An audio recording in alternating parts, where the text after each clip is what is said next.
Editing large projects in Adobe Premiere Pro can be headache-inducing. Never mind the missing media, frequent crashes, and laggy timelines that can steal time from your day. Jumping in too fast without a proper workflow can suck the energy from your creative soul. There's a lot of ditch digging that editors want to skip to get to the fun and flashy stuff. Unfortunately, that gets them in the end. Building big projects in Premiere is possible, but you need to go in with a plan. Just like constructing a house. Years ago, I wanted to build a workshop in my backyard, so I ordered a shed kit. Just raw lumber and materials and blueprints showed up in my driveway. My assistant and I built it ourselves, and because we didn't have much construction experience, we went through it step by meticulous step, making sure the foundation was absolutely level, that the framing was true and plumb, and spent more time on electrical and plumbing, all the stuff that nobody sees. And after about a week of sweat, we were finally able to hang the drywall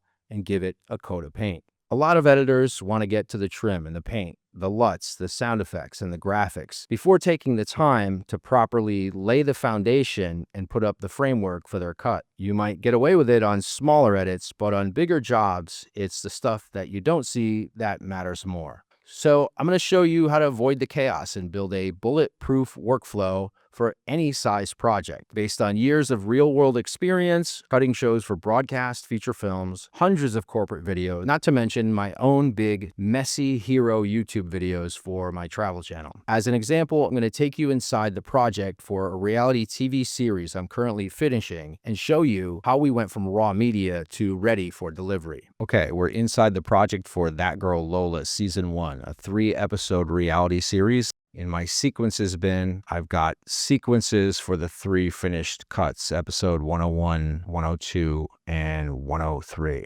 And if we do a deeper dive into one of these cuts, we can see they've got all the bells and whistles, the music, graphics, color adjustments. So what I want to do is go back to the root level to the raw footage and take you through step by step and show you how we arrived at these finished cuts. Media management is a must for any project, and I discussed that in a previous video where I showed you my folder structure. You can download that folder structure and a project template in the link below. In building our shed, this would be like gathering and organizing all of our construction materials, like when the truck dropped everything in my driveway and we had to go through it and make an inventory. So my AE basically started with this project template. He made a copy of these folders, named it Lola Season 1, and started with just the raw media from production. Just to recap, all your media wants to live inside one folder, and all of your folders in Premiere want to match the folders on your hard drive. So do the file names. So don't go renaming your clips inside Premiere like Close-Up Mom's Cat. Just leave it as A001_ABC XYZ. At this point, the project looked something like this, meaning he had imported media from each day of production, and then he made proxies. There are very few professional jobs or personal ones where I don't make proxies. On this show, I'm only working with proxies. I'm in Cambodia and the AE is in Los Angeles. He's the only one with the original 4K files. From those, he made proxies and a copy of the project with those proxies. He uploaded that for myself and the story producer. So there are 2 of us working with copies of the project that only have proxy files attached. In our shed construction, making proxies would be like pre-cutting the lumber or mixing the concrete, all of the prep work that's going to make things go faster. Now it's time to sync all of the audio and video from production. In building our shed, we're still pre-framing the walls. So we're pre-assembling components before we start the actual build. Now, sometimes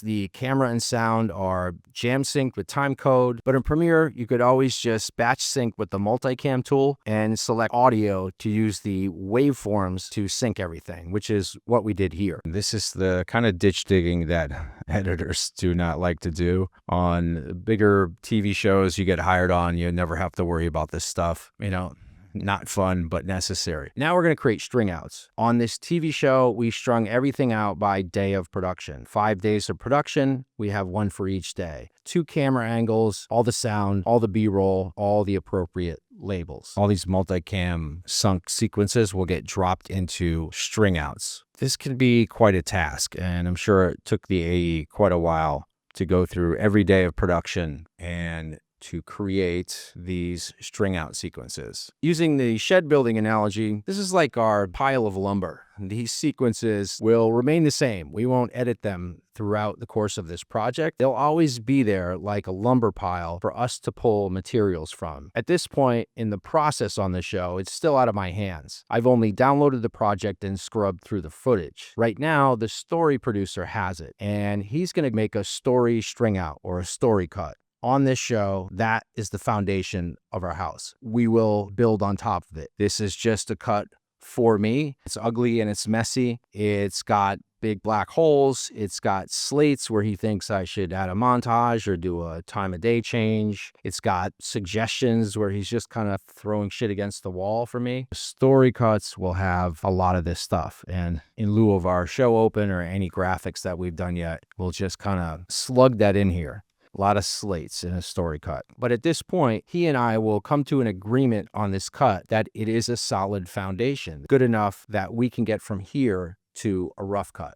Now, when the story cuts are ready, that's when I jump in and start my work. My objective here is to make a radio cut. I'm really not concerned with picture whatsoever. I'm not going to select camera angles since this is a 2-camera show. I'm not going to put in B-roll. All I'm concerned with is like building a house or building the shed, putting up the framework. And for me here, that framework is the audio, the music changes, the dramatic hits. It's something I can listen to like a radio show. I worked for a VH1 executive who used to call it a refrigerator cut, meaning that when viewers took a commercial break and went to their kitchen to build a sandwich, it's the audio that's going to draw them back in to watch the show. So we called it the refrigerator cut. I wouldn't add B-roll to a cut like this any more than I would hang drywall in a house before I put up the framing. Here's a good example of a radio cut. I now have a music bed in here. I've gone through and selected music cues. It's not exactly pretty to look at.